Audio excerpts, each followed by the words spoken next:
আপনাকে বলেছিল ডাকতে না, ফোন করবেন এরপর থেকে।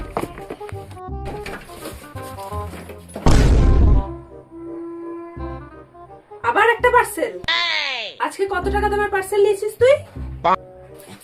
আরে মা বেশি না, বল। মাত্র 9,000 টাকা প্রোডাক্ট আছে আমার, প্লিজ এরকম করো না মা। হায় ভগবান, 9,000 টাকা! হায় ভগবান, এটা মেয়ে না অলক্ষী, সব টাকা আমার শেষ করে দিল, সব টাকা আমার শেষ করে দিল গো, আমার সব টাকা শেষ করে দিল। আজকে তোর বাবা আসুক, আমি বলবো 9,000 টাকা দেবে শপিং, 9,000 টাকা দেবে তুই জিনিস কিনিস। রে ভগবান, 9,000 টাকা দিয়ে তো আমাদের সংসারই চলে যাবে। ভরে দে, সব পার্সেলে ভরে দে, চারিদিকে বিছানায় টেবিলে সব পার্সেল ভরে দিবি, ঠিক আছে? সব পার্সেল ভরে দিবি, আমার দরকার নেই, আমি থাকবো না এই বাড়িতে। না বাবা, আমি পারবো না।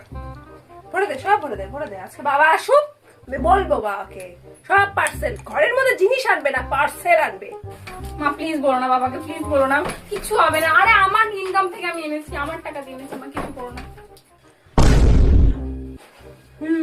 2 পয়সা কামানো শিখে গেছিস না, এখন তো আমাকেই খোটা দিবি। ছোট থেকে বড় করলাম, হ্যাঁ? এখন 2 পয়সা কামানো শিখে গেছিস, এখন মাকে বলছিস নিজের টাকা দিয়ে দিয়েছিস। ভালো ভালো না রে, ভালো। পার্সেল আছে, পার্সেল। আজকে আমি শেষ করে ফেলবো।